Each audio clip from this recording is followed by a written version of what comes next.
प्रथमतः सर्व पत्रकार बंधूंचं हार्दिक स्वागत करतो.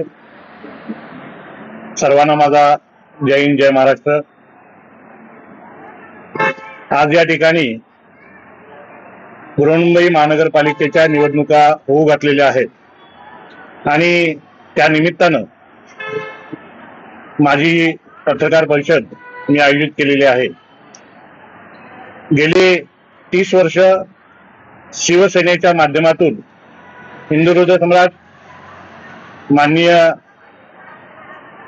बाळासाहेब ठाकरे यांच्या मुशीमध्ये तयार झालेला मी कार्यकर्ता आहे. गेली 30 वर्ष जनतेची छोटी मोठी सेवा माझ्या माध्यमातून मी केलेली आहे.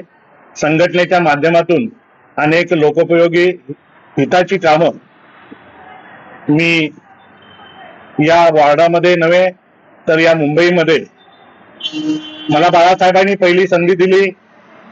या संघटनेमध्ये काम करत असताना गटप्रमुख पासून ते आता मी कोल्हापूर जिल्ह्याचा संपर्क प्रमुख आहे. या ठिकाणी अणुशक्तीनगर दक्षिण मध्य मुंबईमध्ये विभाग निरीक्षक म्हणून मी काम आता पाहत आहे. पण हे सर्व करत असताना अनेक लोकांच्या अडीअडचणींना मी वेळोवेळी धावून गेलेलो आहे. रात्री अपरात्री लोकांच्या मदतीला धावून गेलेला कार्यकर्ता आहे. 24/7 काम करणारा मी कार्यकर्ता आहे.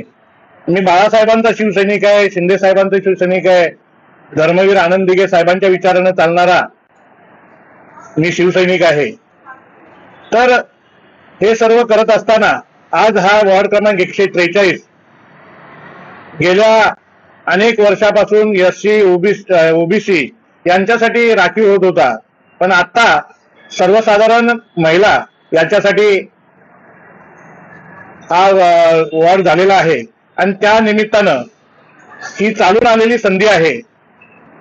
गेल्या 30 वर्षामध्ये आमच्या नशिबात नव्हतं, पण आता नशिबाची दारं खोललेली आहेत. आम्ही पक्षश्रेष्ठींकडे आमचा अर्जही सादर केलेला आहे. पक्षश्रेष्ठींकडे मागणीही सुद्धा केलेली आहे की माझी मुलगी BSc कॉम्प्युटर आहे, IT ला आहे, तर एज्युकेटेड आहे, मीही एज्युकेटेड आहे, मला या विभागाची चांगली जाण आहे. या विभागामध्ये कुठे खाचखळगे आहेत, कुठे काम करायचं आहे.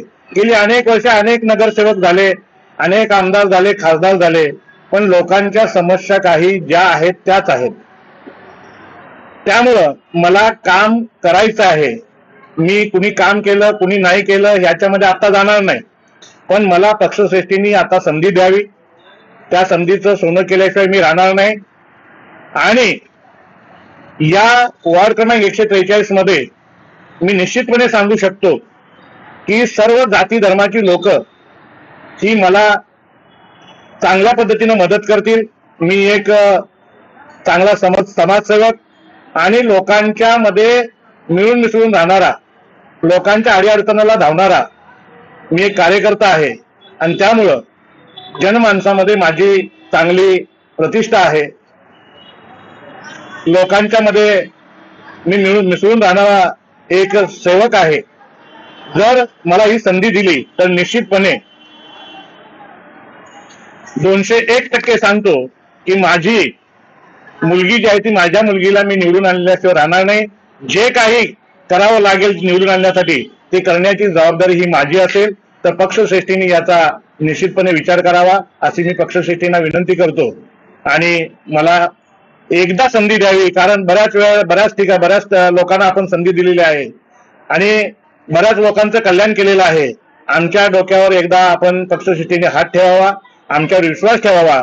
त्या विश्वासाला कुठेही तडा जाऊ देणार नाही याची खात्री जी आहे ती खात्री आपणाला मी देतो. आणि आपलं जे आहे आपला जो विश्वास आहे तो विश्वास मी खरा करून दाखवेल.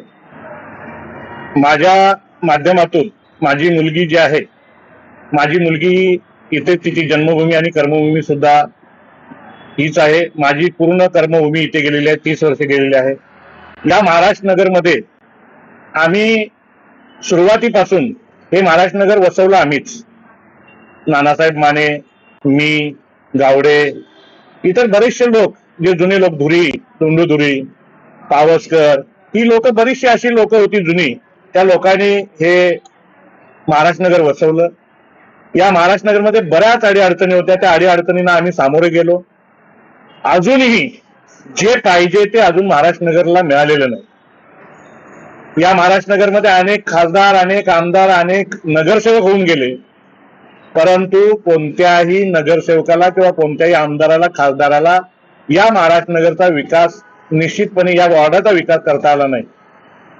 आणि एक सुरुवातीपासूनचा जो समस्या आहे, ती सुरुवातीपासूनची एक समस्या आहे, गावडे चाळीपासून ते महाराष्ट्र नगरची भाजी मंडई जी आहे, त्या ठिकाणी दरवर्षी पावसाळ्यात पाणी भरतं.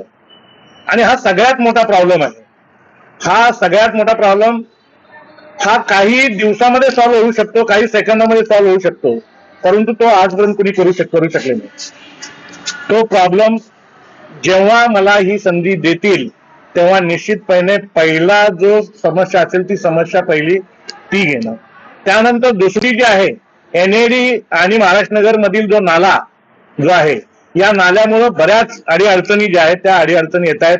लोकांच्या घरामध्ये पाणी साठतं आहे, लोकांचं नुकसान होत आहे, दरवर्षी नुकसान होत आहे, आणि हा दरवर्षीची समस्या आहे. आणि ही दरवर्षीची समस्या निपटून काढायची असेल तर निश्चितपणे एक चांगला नगरसेवक, सुशिक्षित नगरसेवक आणि समाजासाठी काम करणारा नगरसेवक हा निवडून देणं गरजेचं आहे. आपली घरं भरणारा किंवा स्वतःचा स्वार्थ साधणारा नगरसेवक जर आपण निवडून दिला तर पुन्हा वर्षानुवर्षे याच समस्येला आपल्या सर्वांना सामोरं जावं लागेल. तिसरी गोष्ट जी आहे, या ठिकाणी कुठेही खेळाचं मैदान नाही. महाराष्ट्र नगर वॉर्ड क्रमांक 143 साठी खेळाचं मैदान कुठेही नाही. जी लहान मुलं आहेत, मोठी मुलं जी आहेत, इथे क्रिकेट क्लबला जाणारी मुलं आहेत, कबड्डीला जाणारी मुलं आहेत.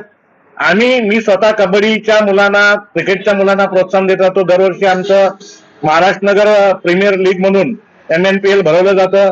आज या वर्षीपासून आम्ही कबड्डी लीग भरवली. म्हणजे आमच्या माध्यमातून या सगळ्या जे खेळ आहेत ते खेळ खेळवले जातात, परंतु मैदान छोटं असल्यामुळं मुलांना त्याचा म्हणावा तसा फायदा होत नाही. आणि म्हणून त्यासाठी तिसरं प्राधान्य जे आहे ते तिसरं प्राधान्य माझं त्याच वर्षी म्हणजे पहिल्या वर्षी जे आहे ते पहिल्या वर्षी ही 3 महत्वाची कामं. आणि महाराष्ट्र नगरमध्ये पाण्याचा जो प्रॉब्लेम आहे, हा पाण्याचा प्रॉब्लेम दिवसेंदिवस वाढत चाललेला आहे. पाण्याचा प्रॉब्लेम निश्चितपणे मी तुम्हाला सांगतो की ज्या दिवशी मी निवडून येईन त्याच्या 5व्या दिवशी हा पाण्याचा प्रॉब्लेम तुमचा सॉल्व्ह झालेला असेल, असं मी महाराष्ट्र नगरच्या जनतेला, हे वॉर्ड क्रमांक 143च्या जनतेला मी सांगू इच्छितो की तुम्ही एका सुशिक्षित आणि चांगल्या काम करणाऱ्या, तुमच्या मदतीला धावणाऱ्या एका कार्यकर्त्याला, एका माणसाला, एका व्यक्तीला तुम्ही निवडून द्या. निश्चितपणे मी माझ्या मुलगीच्या माध्यमातून मी स्वतः तुमच्या समोर येईन आणि तुम्हाला तुमची जी समस्या आहे त्या समस्या सोडवण्याचं काम हे निश्चितपणे मी करेन, एवढी मी तुम्हाला हमी देतो. आणि समस्या आहे, ज्यावेळी हा मेट्रो प्रोजेक्ट आला त्यावेळी या ठिकाणी 3 समाजाचे 3 हॉल होते, समाज हॉल होते. ते समाज हॉल कोणतंही कारण न देता ते मेट्रो MMRDA तोडले आणि त्या मोबदल्यात तो समाज हॉल बांधले नाही. आणि त्यामुळे ते समाज आमचे दुखावले गेलेले आहेत.